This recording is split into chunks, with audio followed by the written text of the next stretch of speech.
Before we get started, I have to clear up a little discrepancy here.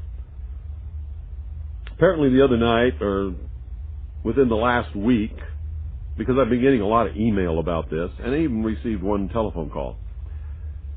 Apparently somebody called the Alex Jones broadcast and asked him why he didn't have me on the air, or asked him something about me.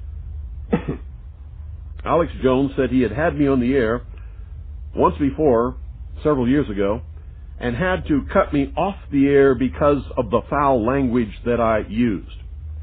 So on the air tonight, I'm going to tell you, Alex Jones, you are a bold-faced, miserable, stinking little coward liar. Anybody that comes up here and tries to encroach upon my rights or take away the protection of the Constitution from me and my family is going to get a bullet. And that's just the way it is. They've stepped on their dicks this time. No matter what they do, they lose, and they know it. Because if they make a martyr out of William Cooper... Let me say that again so there's no mistake about it. You can all tell Alex Jones that I said this, and I suspect he's listening because he does. Alex Jones, you are a bold-faced, stinking, rotten little coward liar. They've stepped on their dicks this time. No matter what they do, they lose, and they know it. They've stepped on their dicks. They've stepped on their dicks. They've stepped on their dicks. I was only on the Alex Jones show one time. It was years ago, when I didn't know who he was, when I didn't realize what a liar and a coward and a sensationalist bullshit artist that he is. Today, there is a colony which exists on the planet Mars. It is a United States-Russian alien facility. He was on one little FM station down in Texas. He wasn't on all the stuff that he's on now. And I agreed to be on his broadcast. That's when I was doing guest appearances on broadcasts, years ago. I was not cut off. I did not use any kind of foul language whatsoever. Anybody that comes up here and tries to encroach upon my rights or take away the protection of the Constitution from me and my family is going to get a bullet. And that's just the way it is. They've stepped on their dicks this time. No matter what they do, they lose, and they know it. Because if they make a martyr out of William Cooper... He treated me very well, and I stayed on for the whole show. Some of you in Texas know that that's true because you heard the broadcast and you taped it.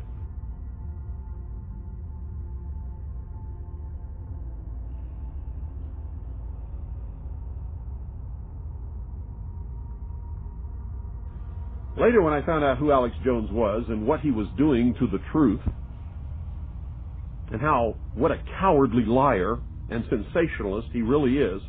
There are areas in the moon where plant life grows and even changes color with the seasons.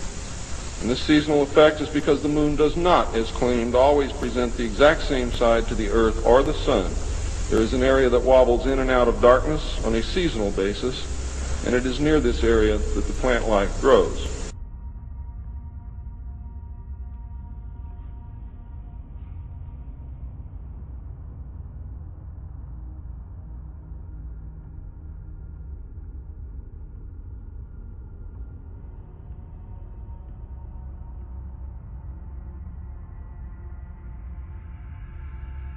Every time he called me after that, I have always refused to appear on his broadcast. Absolutely refused to lend him any credibility whatsoever by appearing on his broadcast. And that made him very angry. I've also revealed him for the lying, sensationalist, bullshit artist that he is. There's no reason why you or anyone else cannot walk on the surface of the moon or in space in a vacuum without a spacesuit. The most disgusting broadcast he ever did was on New Year's Eve, the year 2000, 1999, bringing in the year 2000, which he went completely out of his mind and claimed that Russia had launched intercontinental ballistic missiles with multiple warheads at the United States of America and actually panicked millions of people who were putting their children and their belongings in their cars and heading for the hills.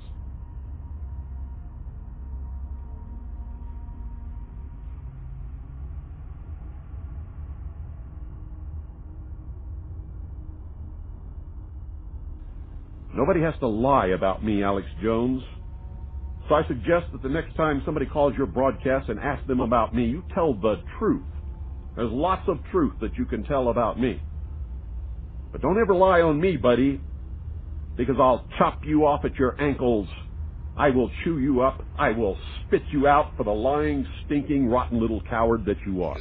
And be successful. And if you should not be successful, don't give up. Attack and attack and attack and attack and attack until he's laying bleeding on the ground and cannot ever get up again. What you just heard is the voice of Milton William Cooper, Bill Cooper to his followers. My name is Douglas Dean, and I agree with his statement. When you're confronted with an enemy who is all set to kill you, survival facing imminent death is the name of the game. The trouble with Cooper's statement is that he believes everyone is his enemy. He trusts no one. Has stated this in his lectures, and his past record shows his continuous onslaught and attack against anyone who gets in his way. The list is long. Michael Callan and I made the mistake of trying to help Cooper get his message across in a big way where it would do the most good. Instead of the nickel and dime operation he and his partner Stan Barrington were conducting. Promotion, the show business way, takes a lot of time, effort, and money. Cooper was all for it in the beginning, but his innate distrust through the 8 months of our association came to a head with his insistent demanding of all the master tapes of his lectures and interviews, which in reality never belonged to him, with the exception of tapes from 2 small lectures in Phoenix and Sedona, Arizona. Michael and I paid all the expenses to produce the rest of the tapes. Cooper and Barrington agreed at a meeting with Michael and myself at my home that we would not touch any of the monies taken in from the sale of the tapes, rolling over the account to take care of future expenses for larger orders of tapes, until we had a sizable amount that we could start taking profit from. After all the expenses were paid, the monies that I took in are still untouched in the Need-to-Know Productions account. Barrington still owes a sizable amount to that account from sales that he never turned in. Michael had 3 big lectures set up for Cooper, which he still doesn't know about. But Cooper's greed for the instant buck and demands for the master tapes gave Michael an uneasy feeling, which kept him from finalizing the deals that he was setting up. We are both more than happy that he didn't make those commitments. After a very poor turnout for his lecture at the San Diego Convention Center on May 26, 1990, Cooper's half-drunken firing of me was really a big laugh now that I look back on it.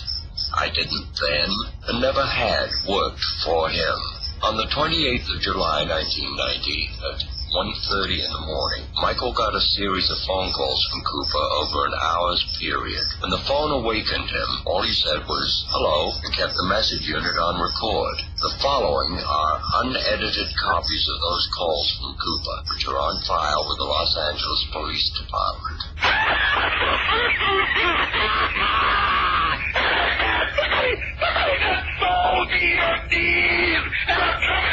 I'm trying to get those D's, man. I'm gonna make them motherfucking fucking pieces.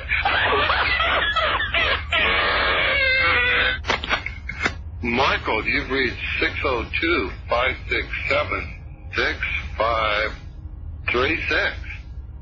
This is Bill, your old partner. And I just wanted to let you know that John Hart, one of the richest men in America, has assigned me some bodyguards and security personnel. And he's really looking out after my interest. And I knew that you were really concerned about that. And I thought that you might want to know that everything's really been taken care of. And he's going to make sure that nothing ever happens to me that's bad. So, you know, you got my number, you got my address, in case you get any hankering to, you know, talk about the old times. Just give me a call. Otherwise, I would suggest to be sort of careful. Don't ride any bucking Broncos. Since you've been hanging out with me, I wouldn't suggest that you go anywhere that you haven't been before. I'd just suggest that you be real careful, especially since you've been hanging around with me, because, who knows what the government's going to do to either one of us. But I guarantee you, ain't nobody ever going to hurt me and get away with it. I suggest you think about that. Take care, Mike. I love you. Annie sends her best wishes, and, little Dorothy, she ain't talking yet, but she loves you too. And we're going to make sure that you amount to something, even if it's a pile of horse shit. You take care of yourself. We're going to be thinking about you all the time, and, we'll call you in a couple of weeks just to see how you're doing. Take care, Michael. We miss you. We really miss you. And we're going to get you a real good present real soon.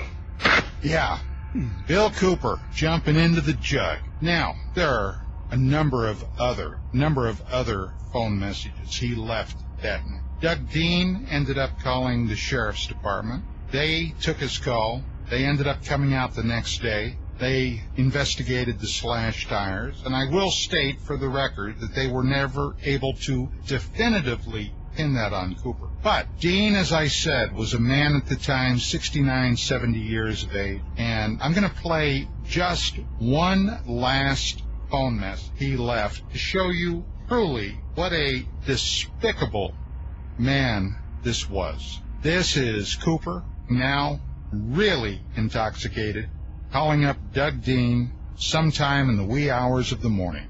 You dumb son of a bitch. If you don't straighten things out, you're the dumbest son of a bitch that ever lived. In fact, you may not even live. So, what are you going to do with somebody like that? We refuse to be intimidated by this guy. Personally, on a personal level, I would have loved it if he would have confronted me somewhere. But the man knew better, because I would have gone off on him like a proverbial 4th of July fireworks display.